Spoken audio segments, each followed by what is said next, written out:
Sometimes the hardest battles happen right inside the family, where love is supposed to feel safe, but instead there's this quiet, gnawing pain you carry alone. When your own brother looks at you not with kindness, but with a constant need to control, to dismiss, or to make everything about himself, it slowly chips away at who you are. You learn to hide your hurt, to shrink your voice, because speaking up feels like stepping into a storm you're not sure you can survive. This isn't just about conflict.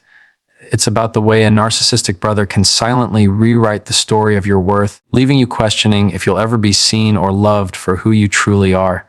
But there is a way through that silence, and it begins with recognizing the truth beneath the surface. There's a particular kind of pain that comes from a brother who's not just distant or difficult, but who consistently twists the relationship into something confusing and heavy, where love feels conditional and your feelings seem to disappear into thin air. It's a subtle kind of damage that doesn't always look obvious on the outside, but inside, it leaves you carrying a weight you weren't meant to bear. You might find yourself questioning your own worth, wondering if you're overreacting, or feeling stuck between wanting his approval and protecting your own heart. This isn't about blaming or shaming. It's about naming what's really happening beneath the surface, so you can begin to see the patterns clearly and find your own way back to a place of strength and peace. When love feels conditional, it changes everything. It's not just about feeling unloved. It's the quiet understanding that your worth depends on meeting someone else's expectations. With a narcissistic brother, this can look like praise only when you do exactly what he wants, or affection that disappears as soon as you step outside his control. You start to learn early on that to be seen or valued, you have to perform, to adapt, to shrink yourself in ways that feel unnatural. This kind of love is not love at all, even though it may be wrapped in familiar words or moments that look like care. It's a message sent over and over again. Your feelings don't matter unless they serve his story. Living with this dynamic creates a constant tension. You're always scanning, trying to read his mood, figuring out how to avoid triggering disappointment or anger. That constant vigilance becomes exhausting because it asks you to put your own needs and emotions on hold, to prioritize his comfort above your own truth. You might notice yourself silencing what you want to say or downplaying your experiences because you don't want to make waves. Over time, this quiet suppression chips away at your sense of self. You start doubting whether your feelings are valid or whether you deserve unconditional care simply because you exist. This is the core of emotional neglect, not the absence of people around you, but the absence of real emotional connection. When your brother's love feels conditional, you're left navigating a landscape where your emotional reality isn't fully acknowledged or honored. And it's lonely because you can't talk about it openly without risking being misunderstood or dismissed. You might even feel guilty for wanting something different, for craving a relationship where love isn't transactional. The confusion and sadness run deep because this isn't how family is supposed to feel. But understanding this pattern, naming it clearly, is the first step toward reclaiming your own emotional ground. It's okay to recognize that what you experienced wasn't your fault, and it doesn't define your value. Your worth isn't tied to someone else's approval or conditional affection. This realization opens a door to self-compassion, where you can begin to treat yourself with the kindness and respect that may have been missing. It also creates space to reimagine what love looks like, not the kind that punishes or withdraws, but the kind that allows you to be seen fully and accepted without conditions. You might still carry the scars of that conditional love. It's natural to feel anger, sadness, or confusion. But those feelings don't have to keep you stuck in the same pattern. As hard as it is, there's power in learning to set boundaries that protect your emotional well-being. Boundaries aren't walls to shut people out. They're lines that say, this is what I need to feel safe and respected. When you honor your own needs, you create a foundation from which healthier relationships can grow, whether with your brother or others in your life. Navigating emotional neglect from a narcissistic brother isn't about fixing him or changing his behavior. That's often beyond your control. It's about reclaiming your own sense of safety and worth so you don't carry the burden of conditional love any longer. This work requires patience and gentle honesty with yourself. It's a journey that asks you to listen deeply to your own heart, to notice what you need, and to believe that you deserve a love that doesn't come with strings attached. And even if the past can't be rewritten, the way you relate to yourself and your story can shift toward healing, toward freedom, and toward peace. When love feels conditional, it changes everything. It's not just about feeling unloved. It's the quiet understanding that your worth depends on meeting someone else's expectations. With a narcissistic brother, this can look like praise only when you do exactly what he wants, or affection that disappears as soon as you step outside his control. You start to learn early on that to be seen or valued, you have to perform, to adapt, to shrink yourself in ways that feel unnatural. This kind of love is not love at all, even though it may be wrapped in familiar words or moments that look like care. It's a message sent over and over again: your feelings don't matter unless they serve his story. Living with this dynamic creates a constant tension. You're always scanning, trying to read his mood, figuring out how to avoid triggering disappointment or anger. That constant vigilance becomes exhausting because it asks you to put your own needs and emotions on hold, to prioritize his comfort above your own truth. You might notice yourself silencing what you want to say or downplaying your experiences because you don't want to make waves. Over time, this quiet suppression chips away at your sense of self. You start doubting whether your feelings are valid or whether you deserve unconditional care simply because you exist. This is the core of emotional neglect, not the absence of people around you, but the absence of real emotional connection. When your brother's love feels conditional, you're left navigating a landscape where your emotional reality isn't fully acknowledged or honored. And it's lonely because you can't talk about it openly without risking being misunderstood or dismissed. You might even feel guilty for wanting something different, for craving a relationship where love isn't transactional. The confusion and sadness run deep because this isn't how family is supposed to feel. But understanding this pattern, naming it clearly, is the first step toward reclaiming your own emotional ground. It's okay to recognize that what you experienced wasn't your fault, and it doesn't define your value. Your worth isn't tied to someone else's approval or conditional affection. This realization opens a door to self-compassion, where you can begin to treat yourself with the kindness and respect that may have been missing. It also creates space to reimagine what love looks like, not the kind that punishes or withdraws, but the kind that allows you to be seen fully and accepted without conditions. You might still carry the scars of that conditional love. It's natural to feel anger, sadness, or confusion. But those feelings don't have to keep you stuck in the same pattern. As hard as it is, there's power in learning to set boundaries that protect your emotional well-being. Boundaries aren't walls to shut people out. They're lines that say, this is what I need to feel safe and respected. When you honor your own needs, you create a foundation from which healthier relationships can grow, whether with your brother or others in your life. Navigating emotional neglect from a narcissistic brother isn't about fixing him or changing his behavior. That's often beyond your control. It's about reclaiming your own sense of safety and worth so you don't carry the burden of conditional love any longer. This work requires patience and gentle honesty with yourself. It's a journey that asks you to listen deeply to your own heart, to notice what you need, and to believe that you deserve a love that doesn't come with strings attached. And even if the past can't be rewritten, the way you relate to yourself and your story can shift toward healing, toward freedom, and toward peace. There's a particular kind of pain that comes from feeling invisible within your own family. It's not always about being ignored outright. Sometimes it's the quiet absence of acknowledgement that weighs heaviest. When your brother is narcissistic, this invisibility isn't accidental. It's part of a pattern where your needs, your voice, your presence all seem to fade into the background. You're there, physically present, but emotionally unseen. It's like living in a room where everyone else has a spotlight, and you're left standing in the shadows, hoping someone will finally notice. This silence around your existence in the family dynamic creates a weight you carry alone, one that's hard to explain because it doesn't always look like conflict or loud rejection. It's softer but no less real. This feeling of invisibility chips away at your sense of belonging. You begin to wonder if you matter at all, or if your thoughts and feelings hold any value.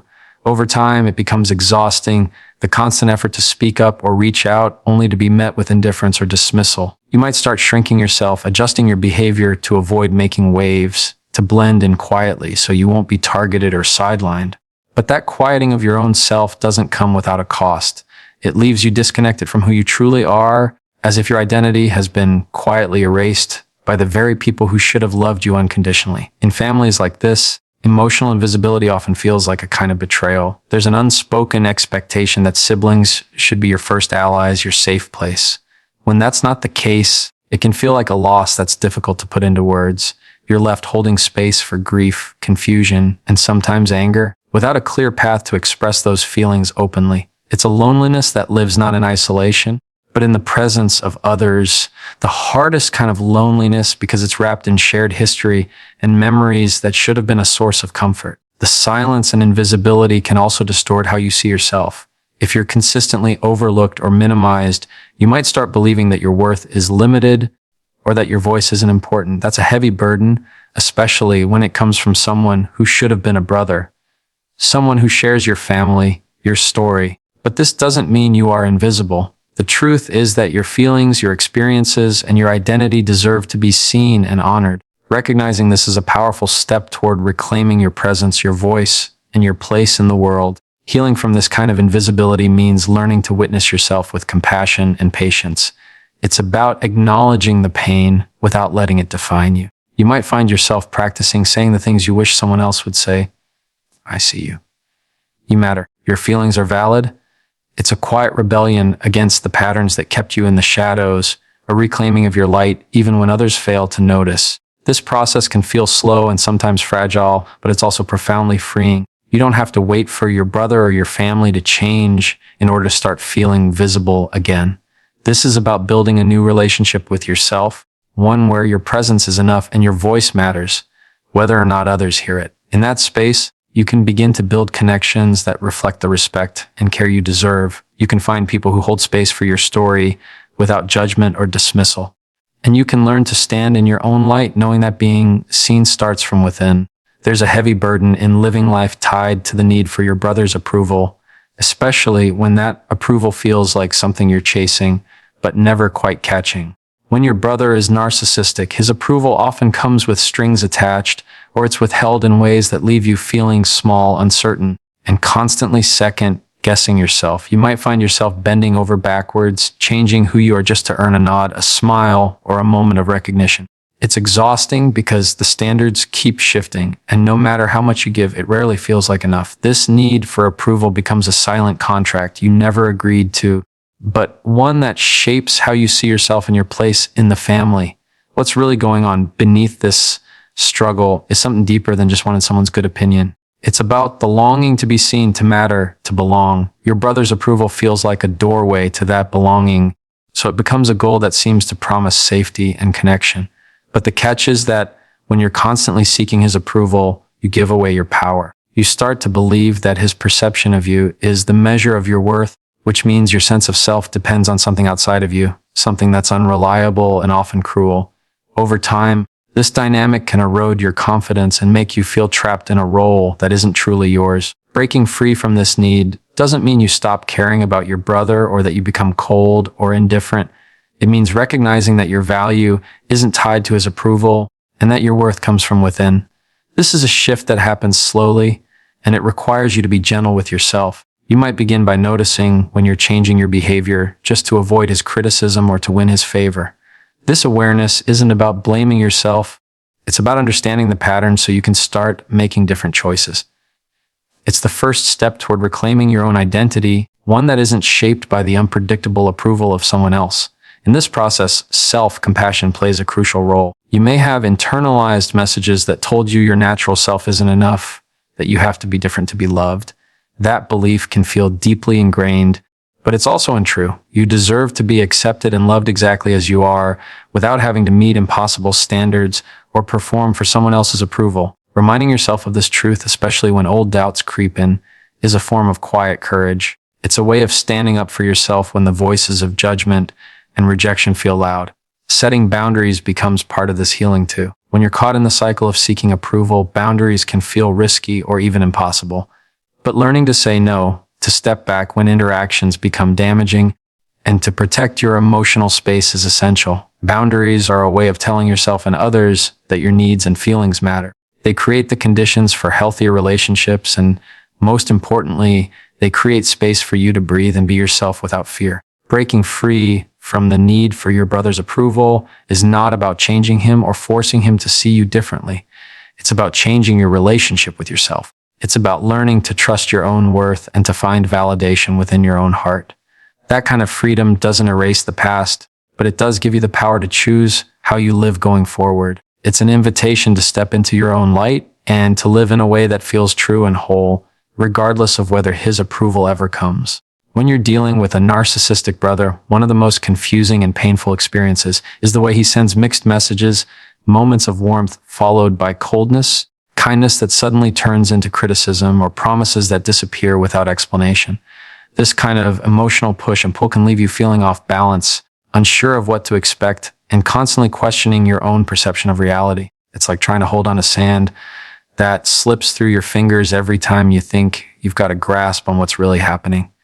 The unpredictability isn't random. It's a form of emotional manipulation that keeps you unsettled and searching for answers in a relationship that doesn't offer clear or consistent care. This pattern creates a kind of emotional whiplash. One moment you might feel hopeful because there's a glimpse of connection, an affectionate word, or a rare moment of attention. Then, without warning, that warmth turns distant or sharp, and you're left trying to make sense of what changed. You find yourself replaying conversations, looking for clues, or blaming yourself for not doing enough to keep the peace. This uncertainty drains your emotional energy because it keeps you in a state of hypervigilance, constantly scanning for signs, trying to predict what's coming next. It's exhausting because your emotional safety feels tied to something you can't control. Mixed messages don't just confuse, they erode trust. Trust in your brother, but also trust in your own feelings and judgments. When your experience of him is so inconsistent, you start doubting your reality. Was that moment of kindness real? Did he really mean what he said? Or am I just hoping for something that doesn't exist? These questions spiral inward and make it harder to know where you stand. You might begin to silence your own voice, telling yourself that you're overreacting or being too sensitive because the external signals don't line up with your inner truth. This is the power of manipulation, to blur the lines so thoroughly that you question yourself more than the person causing the pain. It's important to remember that this confusion is not a reflection of your weakness or confusion, but a deliberate dynamic that keeps you off balance. Recognizing that you're being manipulated is an act of clarity and courage. It means seeing through the fog of mixed signals and starting to trust your own emotional compass again. You don't have to decipher every twist and turn. You can begin by noticing how these mixed messages make you feel: drained, anxious, uncertain, and honoring those feelings as valid. Your emotional responses are your truth, even if the messages you receive are not. Learning to navigate this landscape means giving yourself permission to set limits on what you tolerate. It means understanding that you don't owe explanations or justifications to someone whose behavior is inconsistent and harmful. Protecting yourself might look like stepping back from conversations that leave you confused or refusing to engage when the emotional roller coaster begins. These choices aren't about punishment or retaliation, they're about preserving your emotional well-being. Over time, reclaiming your emotional clarity also involves building your own support system, a circle of people who see you clearly, respect your feelings, and offer steady care. When you have that foundation, the confusing messages from your brother lose some of their power because you're no longer isolated in that experience. You have a place to land that feels safe and consistent. The road through mixed messages and emotional manipulation is not easy, but it leads to a place where you can trust yourself again. You learn that your feelings are real, your needs are important, and your voice deserves to be heard clearly, not tangled in the confusion of someone else's unpredictable behavior. This clarity is a kind of freedom, a way to reclaim your sense of peace in the middle of what once felt like chaos. Protecting your boundaries, especially with someone like a narcissistic brother, can feel like a heavy and unfamiliar task. There's often this quiet voice inside you that warns, if I set limits, I'll hurt him, or I'm being selfish if I say no. That voice carries guilt, and guilt can be so powerful it keeps you trapped in patterns that don't serve your well-being. But here's what's often missed: boundaries aren't about shutting someone out or being unkind. They're about creating a space where your emotional safety and self-respect can exist. When you learn to protect your boundaries without guilt, you're not just standing up for yourself. You're teaching others how to treat you with the respect you deserve. One of the hardest parts about boundaries is that they can feel like a confrontation, especially when you've grown up in a family where emotional needs were ignored or dismissed. You might have spent years bending over backwards to keep the peace, trying to anticipate what your brother wants or tolerating behavior that hurts you because you thought it was easier than conflict. But when you don't have boundaries, you're giving away your power bit by bit, and eventually that takes a toll on your sense of who you are. Learning to say no or to walk away from conversations or situations that feel harmful is a form of self-care, not selfishness. Guilt sneaks in because there's often an expectation that family ties mean unconditional sacrifice, that you owe your brother your patience and tolerance, no matter what. But real love and respect don't demand that you erase yourself or tolerate harm. In fact, setting boundaries can open the door for healthier relationships. When you communicate clearly about what you will and won't accept, you create a space where interactions can become more honest and less draining. It's important to remember that boundaries are about your needs. They're not punishments for the other person. It helps to remind yourself that feeling guilty doesn't mean you're doing something wrong.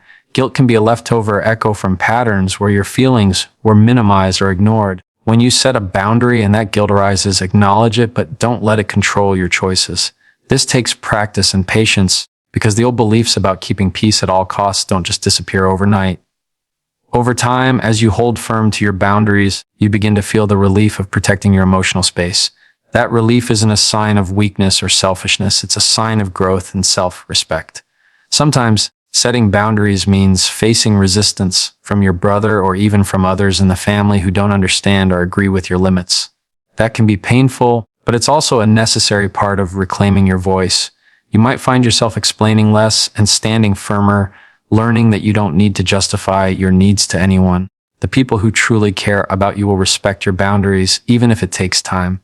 And those who don't respect them, well, that tells you something important about the kind of relationship you're willing to have moving forward. Protecting your boundaries is ultimately an act of kindness toward yourself. It's recognizing that your feelings, your energy, and your well-being matter.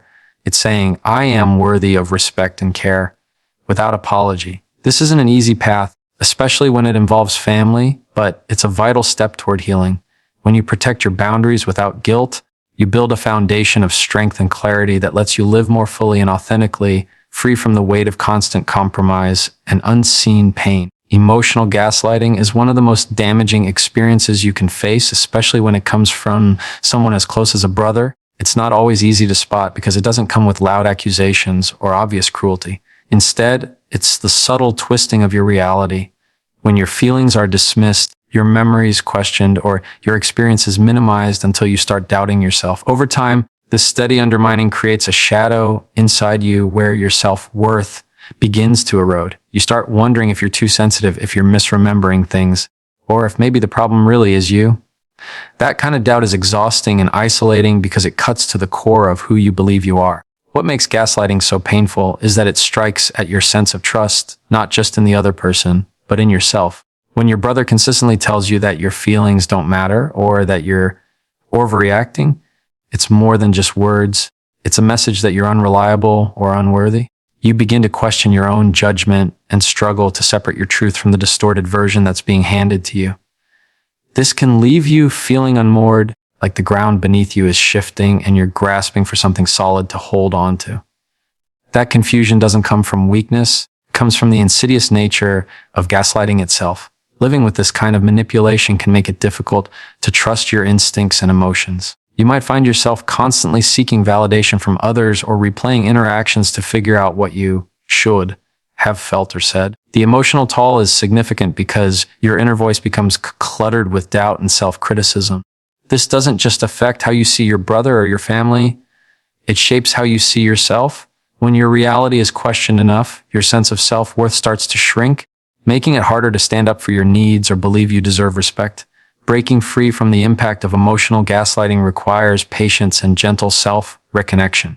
It starts with acknowledging that your feelings are real and valid, even if they've been dismissed or distorted by someone else. This can be a slow process because gaslighting tries to make you forget that fundamental truth. You might begin to rebuild trust in yourself by paying attention to your emotions, writing down your experiences, or talking with people who see you clearly and affirm your reality. These steps create a kind of emotional anchor that helps you distinguish between what's true and what's been manipulated. It's also important to understand that your worth isn't defined by how someone else treats you or tries to rewrite your experience. The erosion of self-worth caused by gaslighting can be reversed, but it takes time and compassionate effort. You have to remind yourself often that you are enough, that your feelings matter, and that you deserve relationships where your truth is honored. This isn't about denying the pain or pretending everything was fine. It's about reclaiming your sense of self from the confusion and harm. Setting boundaries with a gaslighting brother can feel risky because it challenges the control he holds through manipulation. But boundaries are essential for protecting your emotional well-being being and for creating space where healing can begin. Saying no to distortion, refusing to accept blame for what isn't yours, and prioritizing your own mental health are all acts of courage that rebuild your inner strength. Emotional gaslighting leaves deep marks, but those marks don't have to define your story. You can learn to see through the fog, trust your own voice again, and rebuild your self-worth on the solid ground of your own truth. It's a quiet, steady work, but it's the foundation for a healthier, freer life where you're no longer held captive by someone else's distorted reality. When you're caught in the control of a narcissistic brother, it can feel less like a relationship and more like a trap, one you didn't choose, but somehow can't find a way out of. That feeling of being stuck isn't just about physical presence or circumstance. It's about the way control seeps into your emotions, your decisions, and even your sense of freedom. His control often shows up in subtle ways, through criticism that makes you doubt yourself, demands that shape your choices, or an unspoken expectation that you'll put his needs before your own. Over time, these patterns create an invisible cage, and the harder you try to break free, the more confined you feel. What makes this trap so hard to escape is that control from someone close to you doesn't feel like control in the way it might from a stranger or an enemy. Instead, it's wrapped in family ties, shared history, and the complicated feelings of loyalty and love. You might tell yourself that this is just how brothers are, or that you should accept it because blood is thicker than water. But the truth is that control, no matter how it's packaged, erodes your autonomy and damages your emotional well-being. It keeps you walking on eggshells, measuring your words and actions, afraid of triggering his anger or disappointment. That constant tension wears down your confidence and chips away at your ability to trust your own judgment. The trap also feels inescapable because control is often disguised as care or concern. He might say he's just trying to help, or that he knows what's best for you. These messages blur the lines between support and domination, making it difficult to see where healthy boundaries end and control begins. When care is conditional on obedience, it becomes a tool for manipulation. You start questioning your own needs because you've been trained to prioritize his feelings over your own. This dynamic creates confusion and self-doubt, and it's why stepping away or asserting yourself feels so risky and overwhelming. Breaking free from this control isn't as simple as deciding to walk away. The emotional ties and fears involved are real and valid. You might worry about family drama, guilt, or even loneliness. These feelings can keep you tethered to the situation longer than you want. But freedom begins with small steps, recognizing the ways control shows up and how it impacts you internally.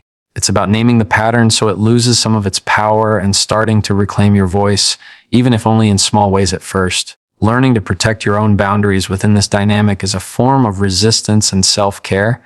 It might mean saying no to demands that feel unreasonable, refusing to engage in conversations that drain you, or seeking support outside the family to remind you that your feelings and choices matter. These acts aren't about punishment or rebellion. They're about survival and preserving your sense of self. It's also important to be gentle with yourself in this process. The feelings of being trapped don't mean you're weak or that you're failing. They reflect the reality of being caught in a web of control that's difficult to untangle. Healing and freedom often come slowly with setbacks and moments of doubt. But each time you honor your own needs and stand firm in your boundaries, you reclaim a piece of your freedom. Ultimately, the trap of his control loses its hold when you start trusting yourself again, your feelings, your decisions, and your right to live authentically. It's a quiet but powerful shift that says, I am not defined by his control. That shift doesn't erase the past, but it opens a new path forward, one where you move toward peace and self-respect, step by step on your own terms. When your voice is met with dismissal and criticism, it can feel like you're shouting into a void where your words disappear before they land. Especially with a narcissistic brother, speaking up often comes with a price. Your feelings might be minimized, your opinions laughed off, or your experiences twisted into something you're told you misunderstood. This constant rejection teaches you to second-guess yourself, to soften your tone, or even to stay silent altogether just to avoid the pain of being unheard or blamed. Over time, the silence grows heavy and your voice, once strong and confident, feels fragile and distant. But that voice inside you, the one that wants to be seen and understood, is still there, waiting to be heard. Finding your voice in this kind of environment starts with recognizing what's really happening when you speak and don't get the response you need. It's not that your thoughts or feelings aren't valid, it's that the other person's inability to hear you isn't about you at all. Dismissal and criticism from someone who should care can feel like a personal attack, but often it's a reflection of their own limits, fears, and needs to control the narrative. Understanding this can help create a little distance between their reaction and your self-worth, allowing you to reclaim some of the power that gets lost when your words are twisted or ignored. You might have learned early on to tiptoe around what you say, trying to find the right words or the safest way to express yourself. That's understandable, but it also means your true voice, your authentic thoughts and feelings, gets muffled. Finding your voice again means allowing yourself permission to speak honestly, even if it feels uncomfortable or risky at first. It means trusting that what you have to say matters, even when it's not met with immediate acceptance or agreement. This is a gradual process, often requiring practice and patience. You might start by speaking your truth in small ways to people who do listen, or even writing down what you want to say before saying it aloud. Criticism from a narcissistic brother often comes with a sharpness designed to cut you down, to keep you small. But every time you resist that pull and choose to speak anyway, you're pushing back against the narrative that your voice doesn't matter. This resistance isn't about arguing or winning. It's about affirming your right to exist fully and express yourself without apology. Your voice is an extension of your identity, and reclaiming it is part of reclaiming yourself. It's also important to recognize the role of self-compassion in this journey. When your voice has been dismissed for so long, it's easy to internalize the criticism and begin doubting your own worthiness. Remind yourself that those doubts are echoes from the past, not truths about who you are. Speaking kindly to yourself and acknowledging your courage to be heard can help repair the internal damage caused by years of dismissal. Finding your voice doesn't guarantee that your brother will suddenly listen or change, and that's a hard reality to accept. But reclaiming your voice isn't about changing him. It's about changing your relationship with yourself.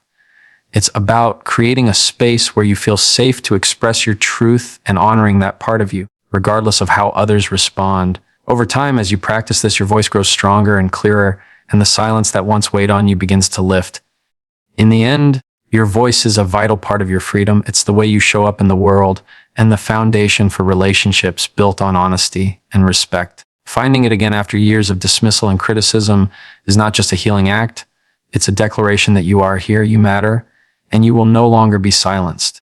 There's a profound difference between love and obligation, though the two can look so much alike that it's easy to confuse one for the other, especially in family relationships where the lines are often blurred. When it comes to a narcissistic brother, this confusion becomes even more complicated.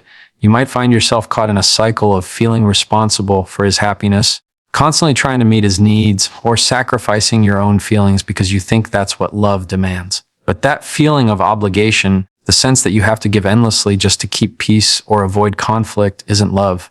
It's a burden disguised as care, and living under that weight slowly wears down your spirit and clouds your understanding of what healthy love truly is. Obligation feels heavy. It feels like a duty that's hard to say no to because of guilt or fear. You may do things not because your heart is full, but because you believe you must. Because you're family, because that's what sisters do, or because you're afraid of what might happen if you don't. This isn't about generosity or kindness. It's about meeting expectations that are often unspoken but deeply felt. Over time, the line between loving someone and feeling obligated to tolerate or enable harmful behavior becomes harder to see. You start asking yourself if the exhaustion, resentment, or sadness you feel are just the price of love, or if they're signs that something isn't right. Healthy love doesn't ask you to lose yourself or put your well-being on the back burner.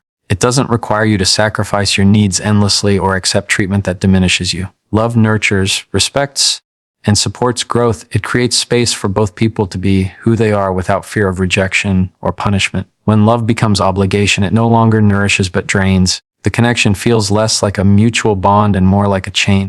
You might find that what you're giving isn't being received with gratitude or care, but is instead used as a tool to control, manipulate, or keep you in a place where your voice and needs don't matter. Recognizing this difference can be incredibly freeing, but it's not always easy.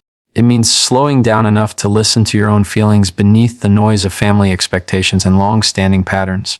You might notice how obligation feels in your body, a tightening in your chest, a heaviness in your shoulders, or a restless energy that won't quiet. These are clues that what you're experiencing isn't love, but something more like duty or pressure. You may also realize how often you've pushed aside your own feelings to maintain peace or avoid disappointing your brother. Even when those sacrifices left you feeling depleted or invisible, there's also a fear that comes with recognizing obligation for what it is, the fear of breaking family bonds or being labeled selfish. But true love isn't about enforcing sacrifice or punishing those who set boundaries. It's about respect and mutual care. Setting limits on what you're willing to accept doesn't mean you don't love your brother. It means you love yourself enough to protect your well-being.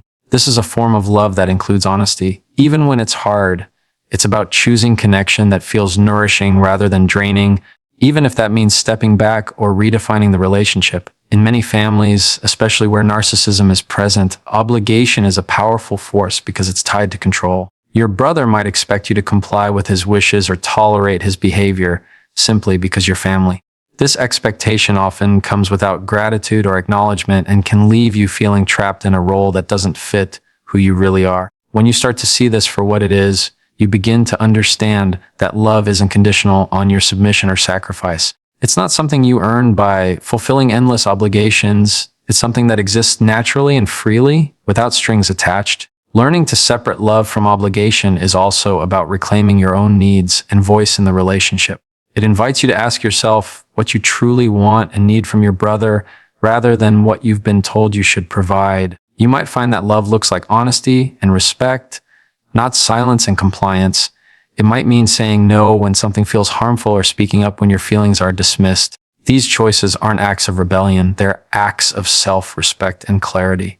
They help you build a relationship based on authenticity instead of duty. This process takes time and patience because family patterns don't change overnight and feelings of guilt or fear don't disappear immediately. You might find yourself revisiting old beliefs about loyalty, sacrifice, and what family should look like. It's important to meet these feelings with kindness rather than judgment, recognizing that you've been navigating a complex web of expectations and emotions. Healing comes from giving yourself permission to redefine what love means for you outside of those old patterns. One of the most hopeful things about recognizing this difference is that it opens the door to healthier connections, not just with your brother, but with yourself and others.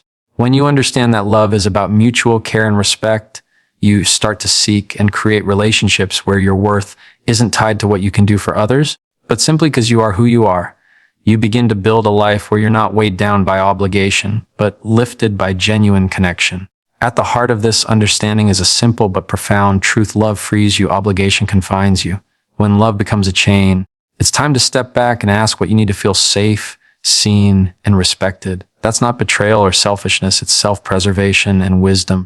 And as you make space for that kind of love, you open yourself to healing and growth beyond what obligation ever allowed. When trust has been broken, especially by someone as close as a brother, it feels like the foundation beneath you is cracked, leaving everything unsteady. Trust isn't just about believing someone won't hurt you. It's about feeling safe enough to be yourself, to share your thoughts, feelings, and vulnerabilities without fear. When that safety is shattered, it's as if the ground where your relationship once stood becomes uncertain terrain, full of doubts, questions, and wounds that don't easily heal. The pain of broken trust isn't just about what happened, it's about what it does to your sense of security and your ability to believe in connection again. This break in trust can feel like a silent weight you carry every time you interact with your brother.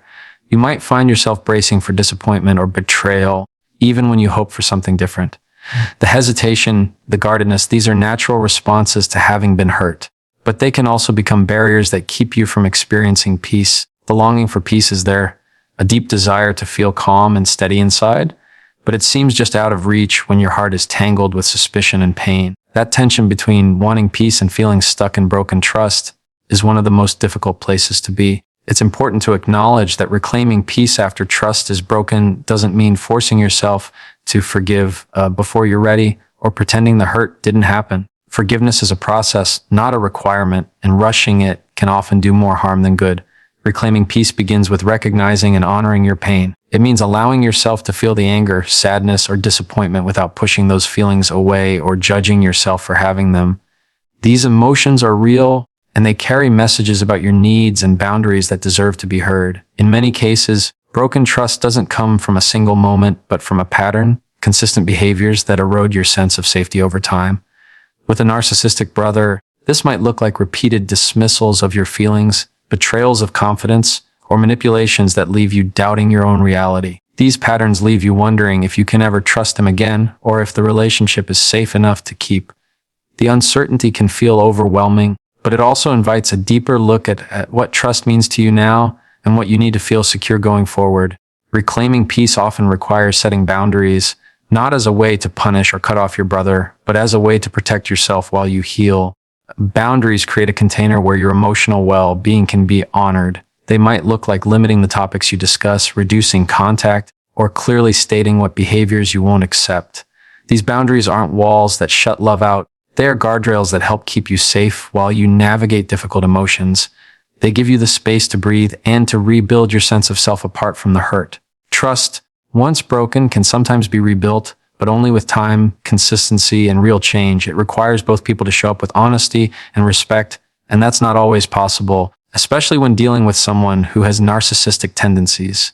You can't control his willingness to change or the pace at which healing might happen. What you can control is how you take care of yourself, how you honor your feelings, and how you choose to engage or not with the relationship. Sometimes reclaiming peace means accepting that the trust you had before may not return and learning how to live with that reality while protecting your own heart. Part of reclaiming peace is learning to trust yourself again. When trust is broken by someone close to you, it often shakes your faith in your own judgment. You may question your feelings or wonder if you misread the signs. Rebuilding trust in yourself means listening closely to your own inner voice and trusting what it tells you about your needs and limits. It means believing that your feelings are valid and that your perceptions are worthy of respect. This self-trust becomes a foundation for peace that no one else can take away, no matter what happens in the relationship. Healing from broken trust is rarely linear. Some days you might feel strong and hopeful, and other days overwhelmed or doubtful. That's okay. Healing is a process, not a destination. Being gentle with yourself during this journey is essential. You might find support in friends, counselors, or communities that understand the pain of broken trust and offer a safe space to process your feelings. You don't have to carry this weight alone, and reaching out for help is a sign of strength, not weakness. Peace doesn't mean forgetting or excusing what happened. It means making space in your life for calm and safety despite the scars you carry. It means finding ways to nurture your spirit so that the past doesn't define your present or future. Sometimes peace comes from quiet moments alone where you reconnect with your breath and your body. Other times, it comes from setting boundaries that keep you safe or from choosing relationships that honor and support you. Reclaiming peace after trust has been broken is an act of courage and compassion for yourself and for the relationship, whatever shape it takes. It's about holding the pain and the hope side by side, knowing that both can coexist. It's about creating a new foundation that acknowledges what was lost, but also makes room for healing and growth. And it's about believing that even when trust feels fragile or broken, you deserve to live with a sense of calm, safety, and dignity. You may not be able to change the past or control your brother's actions, but you can choose how you respond to the hurt. That choice is where your power lies. Reclaiming peace means stepping into that power gently but firmly, taking care of yourself with kindness, and opening the door to a future where trust and safety are possible, whether within this relationship or in the new connections you build along the way.